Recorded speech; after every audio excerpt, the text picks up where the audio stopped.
The lake house had always been our family's crown jewel. Perched on the edge of Lake Windsor, its weathered cedar shingles and wraparound porch had graced countless family photos and holiday cards. 3 generations of Winters had spent summers there, watching sunsets paint the water gold while plotting their futures. I adjusted my blazer, simple, black, tasteful, as I walked into the lawyer's office. My sister Audrey was already there, of course, wearing something designer and inappropriate for a will reading. Dad sat beside her, his silver hair perfectly coiffed, while Mom dabbed at dry eyes with a monogrammed handkerchief. They were nothing if not committed to appearances. "Catherine," Dad nodded curtly, "you're late." "By 2 minutes," I replied, taking a seat across from them. Traffic from the airport. Still flying commercial. Audrey wrinkled her nose. God, that must be awful. I didn't bother telling her I'd flown private, my company's jet. Not that they knew about it. They all thought I was still struggling along at my little tech startup, trying to make it in a man's world. That's what Dad always called it, usually while suggesting I come work for him instead. Mr. Davidson, the family lawyer, cleared his throat. "Now that everyone's here, we can begin." He adjusted his wire-rimmed glasses, shuffling papers importantly. "As you know, we're here to discuss the distribution of assets following Harold Winter's retirement." "Semi-retirement," Dad corrected quickly. "I'm just restructuring things." "Right, because having a stroke last month and being forced to step down was all part of his master plan. Of course," Davidson continued smoothly, "the main item of discussion is the distribution of property, specifically the Lake Windsor estate." Ah, there it was, the real reason for this meeting. The lake house had been in our family for generations, passed down from father to son until my grandfather had the audacity to only produce my father, who in turn had the misfortune of having 2 daughters. "I've given this a lot of thought," Dad began, using his CEO voice, the one that had terrorized boardrooms for 30 years. "The lake house is a significant responsibility. It needs someone who understands its heritage." I bit back a smile. Heritage. That's what he called the country club memberships, the summer yacht parties, the careful cultivation of the right sort of connections. Never mind that the property had been mortgaged to the hilt 5 years ago when his company hit troubled waters. Waters he'd refused to see coming. "Therefore," he continued, "it's decided. Audrey deserves the lake house more." Audrey preened, already mentally redecorating. Mom sniffed appropriately into her handkerchief. "After all," Dad added, looking at me, "you're so busy with your project in the city. You wouldn't have time for the responsibilities of maintaining such a property." My project, my rapidly growing tech company that had revolutionized artificial intelligence in healthcare. The one that had made me a billionaire before 40. Not that they'd bothered to read any of the business news articles about it. Besides, Audrey smirked, I'd practically live there already. All those charity events I host, the connections I maintain, the wild parties you throw when Dad's not looking, I supplied helpfully. The ones that got written up in the gossip columns last summer. She flushed. That was a networking event. If you say so. I opened my laptop, typing in my password. But before we proceed, there's something you should probably know about the lake house. What's to know? Dad waved it dismissively. I'm giving it to Audrey. The decision's made. Actually, I turned my screen around. You can't give away something you don't own. The property records filled the screen. Clear, official, undeniable. Owner, Catherine Winters, as of 5 years ago. What? What is this? Dad's face went from confident to confused to alarming red in seconds. Property records, I said calmly. From when the bank was about to foreclose. Remember that summer, Dad? When the company was in trouble and you'd leveraged everything, including the lake house? Mom's handkerchief dropped to the floor. Audrey's perfect mouth hung open unattractively. That's impossible, Dad sputtered. The bank. We worked something out. No, Dad. I worked something out. I bought the mortgage, paid it off, transferred the deed to my name, all while you were busy telling everyone you'd handled it like always. Mr. Davidson cleared his throat again. I can confirm these records are accurate. The Lake Windsor property has been under Ms. Catherine Winter's ownership for the past 5 years. But why didn't you say anything? Mom finally found her voice. Would you have listened? I met her eyes. When have you ever listened to me about anything important? The silence that followed was heavy with decades of dismissed achievements and ignored warnings. You can't do this. Audrey stood up, her designer dress rustling dramatically. Daddy, tell her she can't do this. Actually, she can, Davidson interjected. And given that the property's mortgage history shows multiple missed payments before Ms. Winter's acquisition, she quite possibly saved it from bank possession. I closed my laptop quietly. I've maintained the property, paid the taxes, even kept on old Mr. Jenkins as groundskeeper. Though I doubled his salary and gave him health insurance. You've been paying Jenkins? Dad looked like he might have another stroke. But I've been sending him checks, which he's been returning to your account. I finished. On my instructions. I wanted to see how long it would take you to notice. 5 years, Dad. 5 years of checks being returned, and you never once checked the accounts. Mom started crying then. Real tears this time, not the decorative kind she usually employed at country club functions. But what about my summer parties? Audrey wailed. My social connections? You mean the parties that almost got the property seized by the police twice? I raised an eyebrow. The networking events that led to 3 lawsuits I quietly settled. She sank back into her chair, suddenly looking very young and very lost. The lake house isn't a toy, I said quietly. It's not a status symbol or a party venue.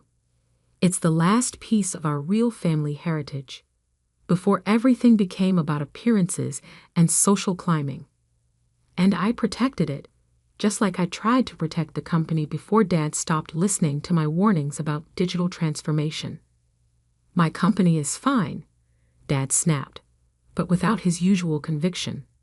Your company's stock dropped 60% last quarter, I corrected.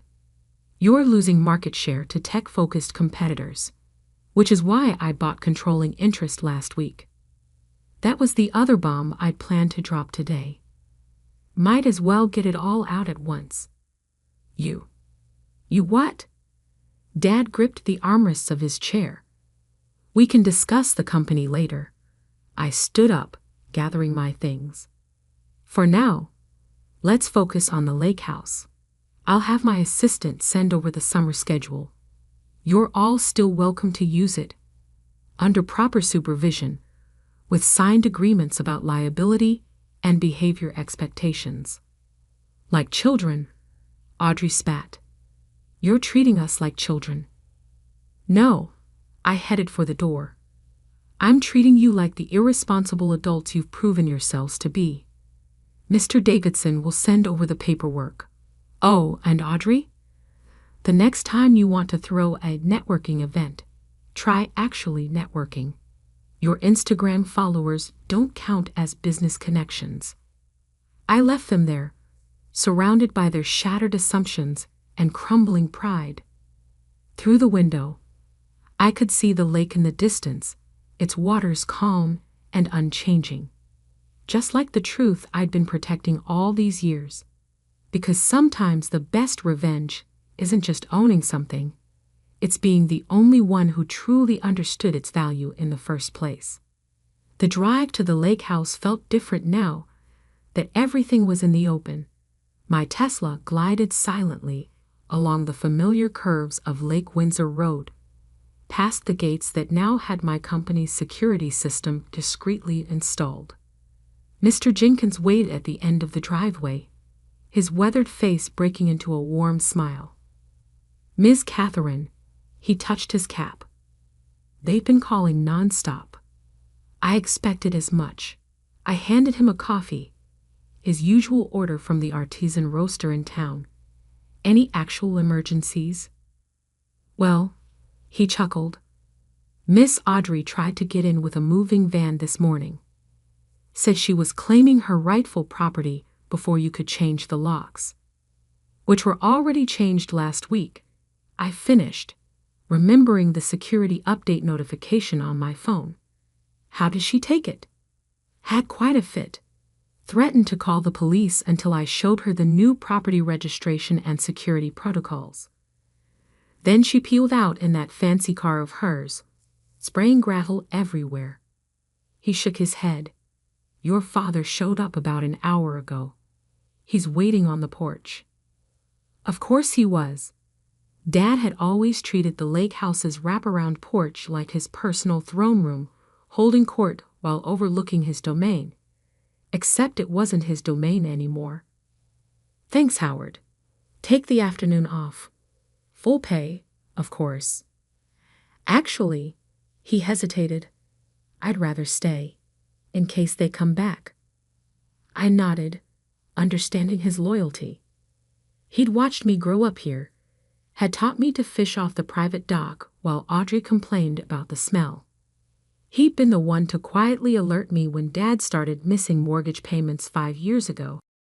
Dad stood as I approached, trying to maintain his CEO posture despite the slight tremor in his left hand, a remnant of the stroke that he pretended hadn't changed everything. "Catherine," he began, then stopped, taking in my appearance. The simple blazer he'd mocked earlier was Armani. The practical flats were Louboutin. Small details that spoke of wealth. Real wealth, not the leveraged lifestyle he'd maintained. "You look successful," he said finally. "I am successful, Dad. You just never bothered to notice." He sank into one of the handcrafted Adirondack chairs, the ones I'd had specially made by local artisans, replacing the gaudy imported furniture Audrey had insisted on. "The company," he said, staring out at the lake. "You really bought controlling interest. 47% of voting shares." I took the chair opposite him. Another 15% in proxy agreements with board members who've lost faith in the current leadership. "Lost faith?" His voice cracked. "I built that company. And then you stopped building, stopped innovating, refused to see that the market was changing." I pulled out my tablet, bringing up the company financials. "Look at these numbers, Dad." "Really look at them." He did, and I saw the moment reality finally broke through his denial. The declining profits, the market share bleeding to tech-focused competitors, the innovation gap that was becoming a chasm. "It's not too late," I said quietly. "The company has good bones, a strong foundation. It just needs to evolve." "Under your leadership," he said bitterly. "Under competent leadership. Something you used to understand before you started caring more about your golf handicap than quarterly R&D reports." That hit home.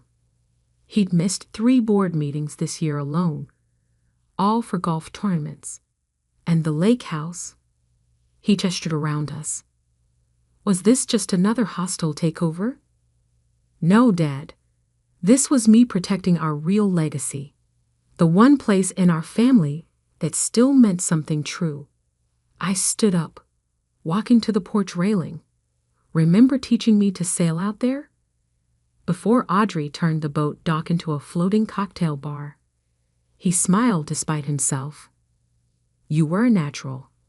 So focused, so determined to understand every detail. The same way I was focused on warning you about the company's tech gaps, about the market shifts you ignored. The smile faded. Catherine, I tried to tell you, Dad. For years I tried. But you and Audrey were too busy playing aristocrats to see what was happening. The missed mortgage payments, the declining market share, the competitors eating away at your core business.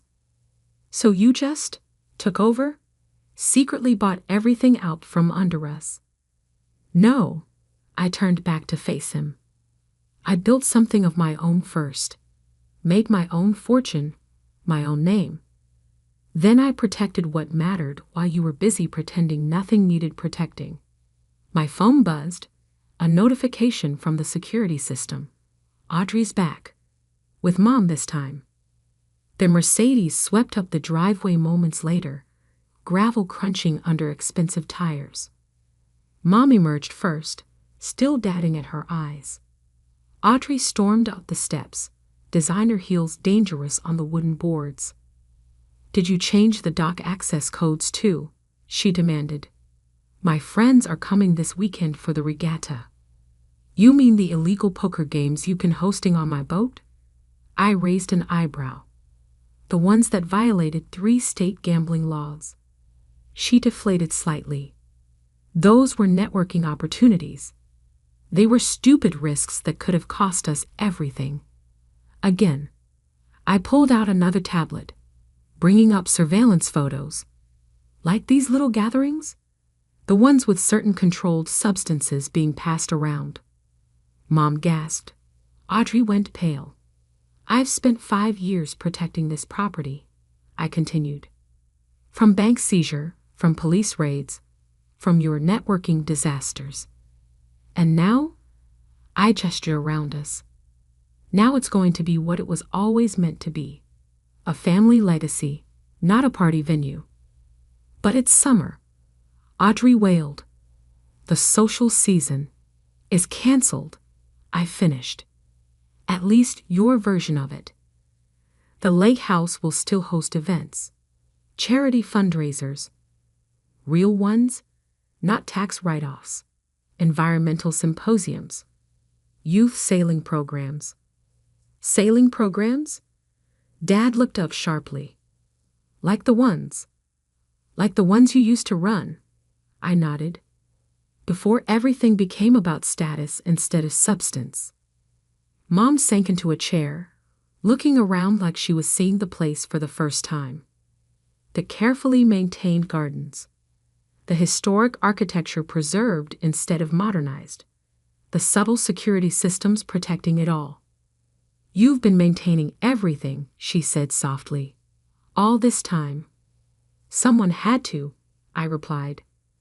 Someone had to remember what this place really meant. Audrey opened her mouth, probably to protest again, but a commotion from the driveway interrupted her. A group of kids, maybe 12 or 13, were piling out of a van marked Lake Windsor Youth Sailing Academy. Right on time, I checked my watch. The first class of the summer program. Summer program? Dad stood up, watching the kids excitedly pulling on life jackets. You're really teaching kids to sail? Yes, starting with those who could never afford lake access before. I smiled at Howard, who was already heading down to help with the boats. Some things are worth more than social status, Dad. Some legacies are about more than just money. The kids' laughter carried across the water, bright and real and full of possibility, just like the lake house used to be, before we all grew up and forgot what mattered. You can stay, I told my family. Watch what this place is supposed to be. Or you can leave and keep pretending nothing's changed. Your choice. Because sometimes the best revenge isn't just taking control, It's restoring something to its true purpose, even if others have forgotten what that purpose was. 3 months after the revelation at the lawyer's office, Lake Windsor sparkled under a perfect summer sunset. The sound of children's laughter mixed with the gentle lapping of waves against the dock, so different from the thumping bass of Audrey's parties that used to echo across the water. I stood on the porch, watching the last sailing class of the day return to shore. Howard Jenkins supervised as the kids properly stowed their gear, teaching them the same respect for equipment and tradition that he'd once taught me. "They're good kids," a familiar voice said behind me. "Quick learners."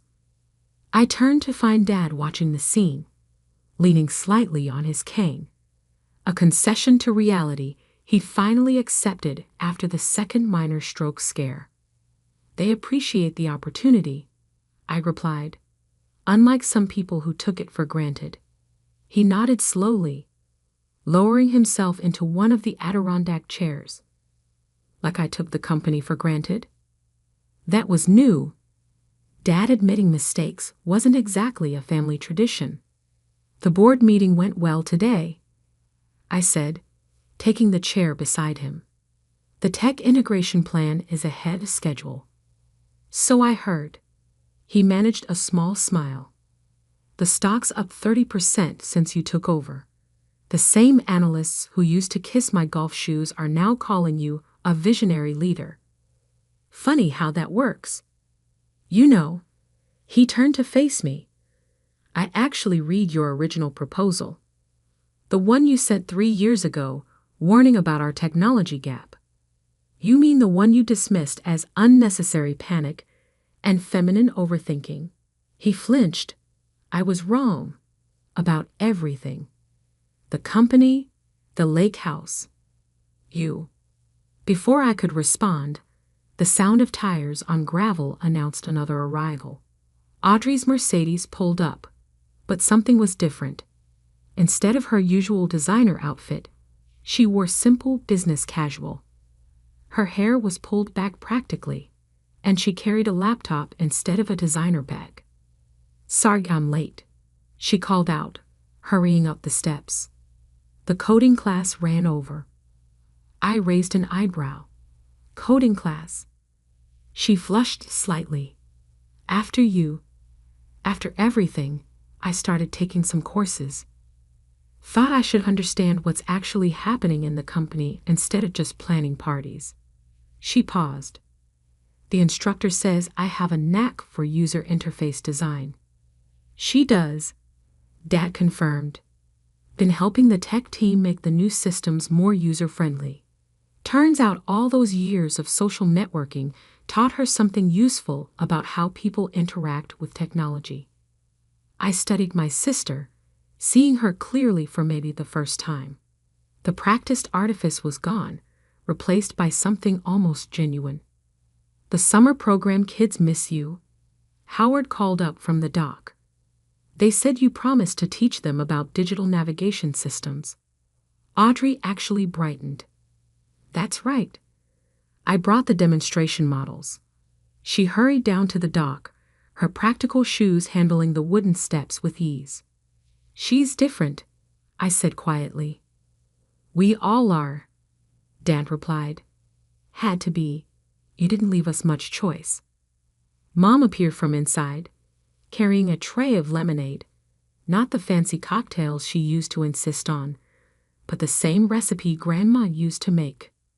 "The foundation paperwork is ready," she said, setting down the tray. "The Lake Windsor Youth Education Fund. Full scholarships for sailing and technology programs." She smiled slightly. "I even convinced the country club ladies to donate."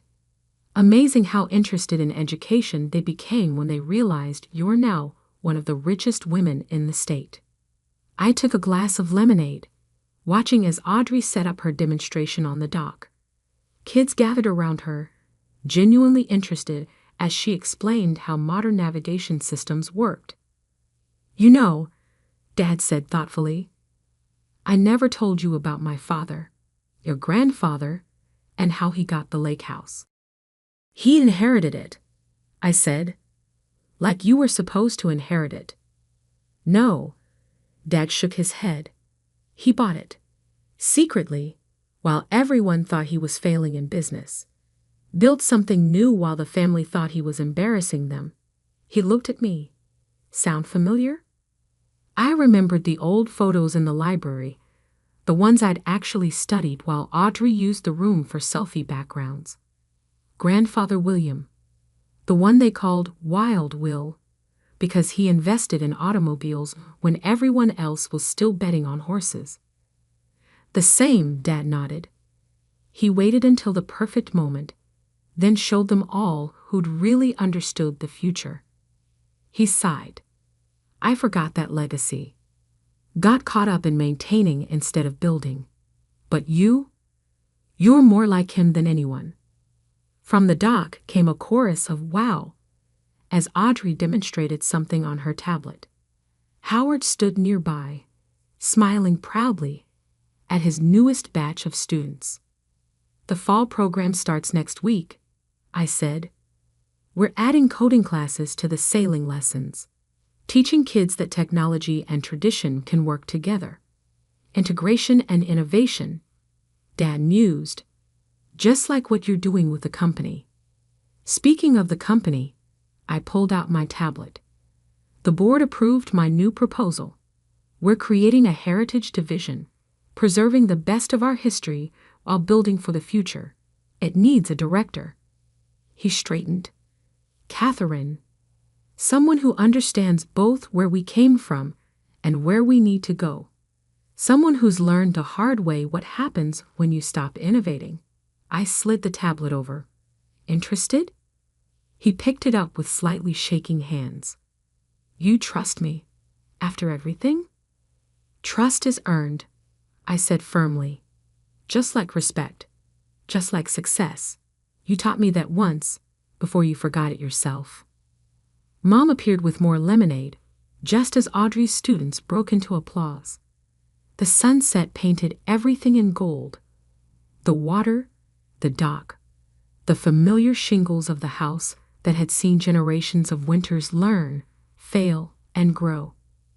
I found something in the library, Mom said softly, pulling out an old photograph. From the day your grandfather bought the lake house. The picture showed William Winters standing proudly on these same porch steps, a subtle smile playing on his lips. Behind him, his own family looked on with mixed expressions of shock and dawning respect. History repeats, Dad said, looking from the photo to me. Only if we learn from it, I replied. Down at the dock, Audrey was wrapping up her lesson. The kids helped pack up the equipment, showing the same care Howard had taught me years ago. One young girl lingered, looking up at the house with dreaming eyes.